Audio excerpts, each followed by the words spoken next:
Hello बच्चों, कल हमने पढ़ा था हरिवंश राय बच्चन की कविता सोन मछली।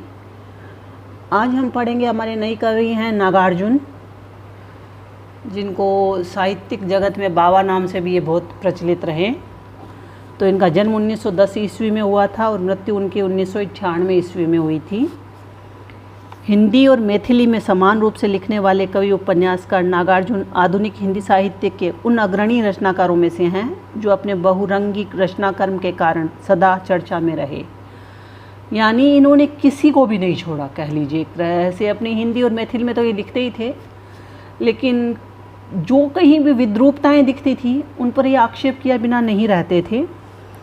उन्होंने ग्रामीण जीवन की समस्याओं पर केंद्रित उपन्यास लिखे जो हिंदी में आंचलिक उपन्यास की आधारशिला रखते हैं।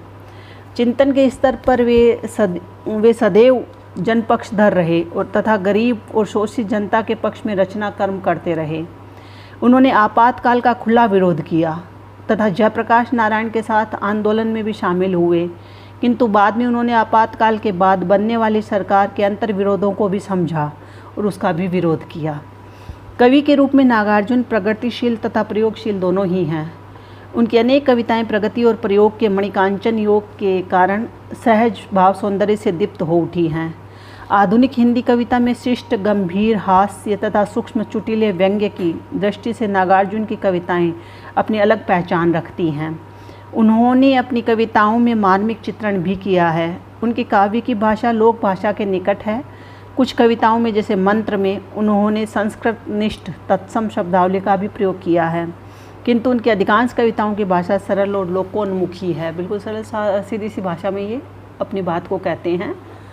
नागार्जुन राजनीतिक दृष्टि से बहुत सचेत कवि हैं। स्वतंत्रता के बाद देश में जो राजनीतिक अराजकता व्याप्त हुई है उसके विभिन्न रूपों के वे प्रबल विरोधी रहे तथा उन्होंने अपने विरोधी स्वर को व्यक्त करने में कभी संकोच नहीं किया। आपातकाल में उन्होंने इंदिरा गांधी की तीखी आलोचना करते हुए कविताएं लिखी। इन्होंने एक कविता लिखी थी तीखी आलोचना करते हुए। कविता के बोल बड़े ही मुखर थे और बड़े ही चुभने वाले थे। तो कविता का एक लाइन अभी तो मुझे याद नहीं आ रही, बाद में बताती हूँ तुम्हें याद आते ही। अभिधा में लिखी इनकी कविताएं भी कितनी सशक्त हो सकती है, नागार्जुन की कविताएं इसका प्रमाण है। यानी अभिधा शैली में तो सीधी सी बात कही जाती है, लेकिन कविताएं भी लिखी जा सकती है। ये नागार्जुन की ही खूबी रही है। उन्होंने भस्मांकुर जैसा प्रबंध काव्य भी लिखा। तो युगधारा, सतरंगे पंखों वाली, खिचड़ी, विप्लव देखा हमने आदि उनके प्रमुख काव्य संग्रह हैं। अपने ठेठ ग्रामीण बोध और राजनीतिक प्रखरता के कारण नागार्जुन हमारे समय के बहुत बड़े कवि हैं। तो वो अपने समय के बहुत बड़ी कवि माने जाते हैं। राजनीतिक पर आक्षेप करने के, टिक्का टिप्पणी करने या कह लीजिए व्यंग्य करने की वजह से। तो इनकी कविता है, पहली ही कविता तुम्हारे कोर्स में अकाल और उसके बाद, दोनों स्थितियों का उन्होंने इस कविता में वर्णन किया है। एक तो अकाल पड़ता है, तो जनसाधारण कह लो, समाज कह लो, लोग कह लो, लोक जीवन कह लो, उसमें क्या स्थिति हो जाती है। उसके बाद में अकाल जब खत्म होता है या सुकाल आता है, तब है वो क्या स्थिति, मनोस्थिति बदल जाती है। दोनों का वर्णन है इसमें। तो हम कविता में देखते हैं। कई दिनों तक चूल्हा रोया, चक्की रही उदास। कई दिनों तक चूल्हा रोया, चक्की रही उदास। कई दिनों तक कानी कुतिया सोई उनके पास। कई दिनों तक लगी भीत पर छिपकलियों की गश्त। कई दिनों तक चूहों की भी हालत रही शिकस्त। दाने आए घर के अंदर कई दिनों के बाद। धुआं उठा आंगन के ऊपर कई दिनों के बाद। चमक उठी घर भर की आंखें कई दिनों के बाद। कौवे ने खुजलाई पांखें कई दिनों के बाद।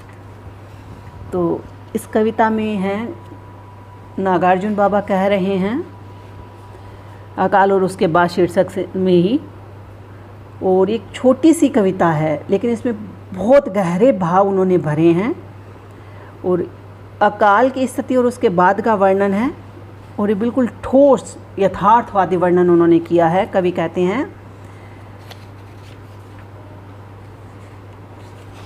कि कई दिनों तक चूल्हा रोया, चक्की रही उदास।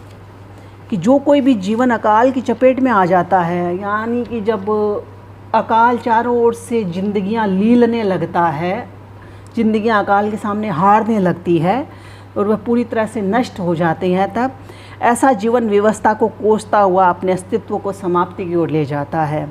इसी संदर्भ में कवि कहते हैं कि जब अकाल पड़ा तब घर में कुछ भी नहीं था।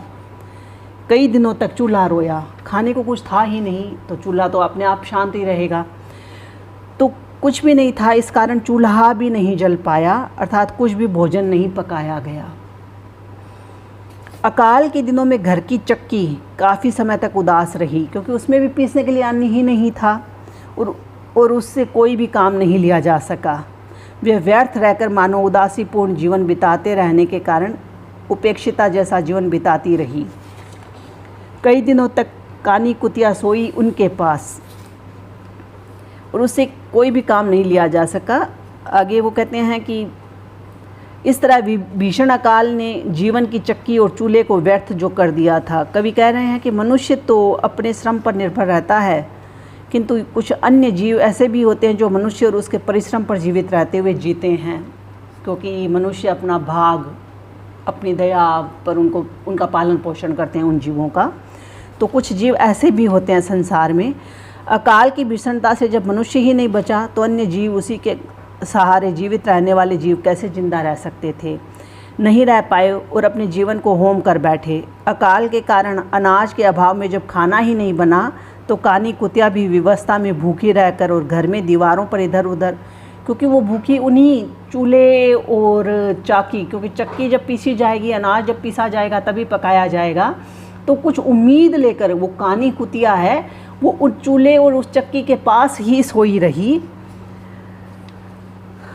फिर है कई दिनों तक लगी भीत पर छिपकलियों की गश्त। अब छिपकलियां भी है, वो कुछ खाने को मिलेगा इस उम्मीद से आती है दीवारों पर। तो यहाँ पर कह रहे हैं फिर कवि कि कि भूखी रहकर और घर में दीवारों पर इधर उधर घूमती रहने वाली छिपकलियां भी भूखी रहकर अकाल के कारण उत्पन्न हुई व्यथा व्यवस्था को झेलती रहती हैं। कई दिनों तक लगी भीत पर छिपकलियों की गश्त, कई दिनों तक चूहों की भी हालत रही शिकस्त और बेचारे चूहे भी अन्न के अभाव में भूख से पीड़ा का अनुभव कर रहे थे। इस प्रकार अकाल के दिनों में न केवल मनुष्य वरन अन्य जीवधारी भी व्यथा झेलते हुए काल यापन समय गुजार रहे थे। अब आगे वो कहते हैं सुकाल हुआ जब दाने आए घर के अंदर कई दिनों के बाद, धुआं उठा आंगन के से ऊपर कई दिनों के बाद। कवि आगे कहते हैं कि समय बदला, अकाल के भयावह और पीड़क दिन समाप्त हुए और एकाएक स्थिति में परिवर्तन आया। परिवर्तित स्थिति में घर के अन्न कणों का घर में अन्न का आगमन हुआ। परिणाम स्वरूप जो घर अकाल के कारण उदास व बेजान लगता था, वही घर आंगन सामान्य स्थिति आ जाने पर चूल्हे से धुआं उठने लगा और चक्की की घरघराहट भी सुनाई देने लगी। धुआं उठा आंगन से ऊपर कई दिनों के बाद, चमक उठी घर भर की आंखें कई दिनों के बाद, क्योंकि घर में अब खाना बनेगा। इससे घर में सभी व्यक्ति प्रसन्न हुए, सभी की आंखों में एक बहुत दिनों के बाद में भूख की तृप्ति होगी, ऐसी चमक, ऐसी ललक दिखाई देने लगी। कौवे ने खुजलाई पांखें कई दिनों के बाद। और कौवा जो अकाल के दिनों में किसी भी घर से रोटी का टुकड़ा पाने में असमर्थ रहता था, रोटी का टुकड़ा उसको मिल नहीं पा रहा था, वह भी अब आशा के किरण के जगते ही घर के बाहर काँव काँव करता हुआ इधर से उधर मंडराने लगा। उसकी निराशा आशा में बदल गई और वह प्रसन्नता से भरकर अपने पंखों को खुजलाने लगा था। तो यहाँ पर है कवि ने पुनरुक्ति प्रकाश तथा स्वभावोक्ति अलंकार का प्रयोग किया है। अभिव्यक्ति सरल है, व्यंजक और प्रभावपूर्ण है। इनकी कविता में सीधी सादी सरल भाषा है और अकाल की भयावहता है तो सुकाल की उम्मीद की किरण है। दोनों ही स्थितियों का सुंदर वर्णन हुआ है। बाकी हम कल करेंगे बच्चों। सिंदूर तिलकित भाल, ये कविता हम कल करेंगे। धन्यवाद।